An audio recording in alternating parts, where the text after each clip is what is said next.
Hi guys, anyong! So, papunta na nga ulit kami sa hospital today and bumili lang saglit si Yobo ng kape niya and ako ng maiinom ko rin. As usual, ice americano sa kanya and then sa akin, black sugar bubble tea.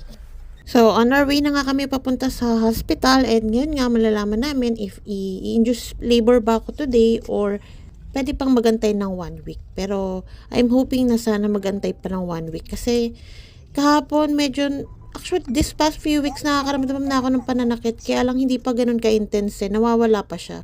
Pagdating nga namin sa hospital, nagpunta agad kami sa information. Then after nya, nagkuha ko ulit ng timbang ko and then ng blood pressure ko. And as usual, ang laki na naman ng binigat ko. 2 kilos in 1 week.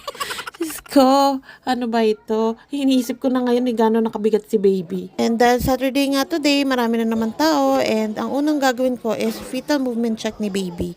Pumasok na nga agad kami sa room and then after 30 minutes, ayan, natapos na rin ako. And alam nyo ba ang nakakaloka dito? Pag nasa hospital talaga kami, hindi talaga nagugumalaw si baby. As in talagang napaka-behave niya.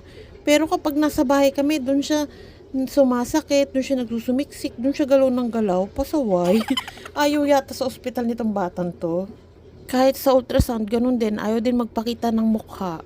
Pasaway na bata talaga. Nagmana sa tatay.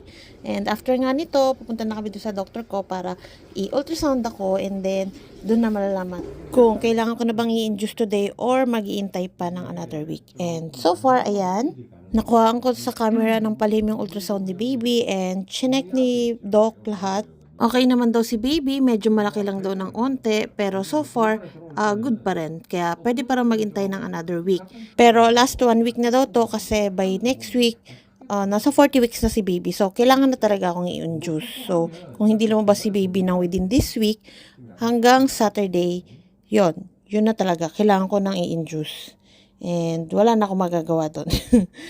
And sinabihan na naman nga ako ni Doc na kapag hindi ko na raw talaga kaya yung pananakit ng tiyan ko, yung contraction ko is sobra na.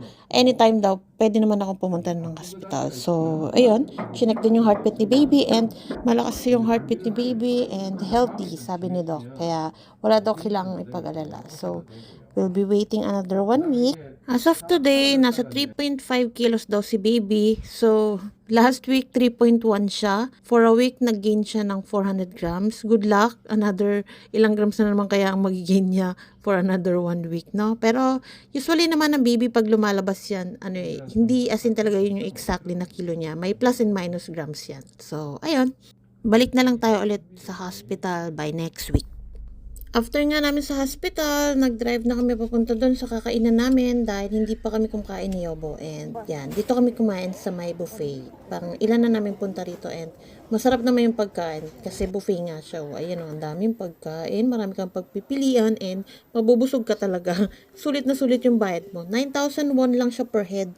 So, sa per tao, parang 400 pesos sa Pinas.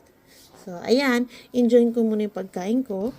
Ang daming nakalagay sa mesa namin, no? Parang wala nang bukas. Kasi nakakatamad kaya magpabalik-balik. Pero pagkaubos niyan, babalik pa ulit kami. Susulitin namin yung bayad, no? Sayang. Kaya paano ba yan, guys? Hanggang dito na lang. Kain muna kami niya. And after nito, uwi na rin kami. So, thank you for watching.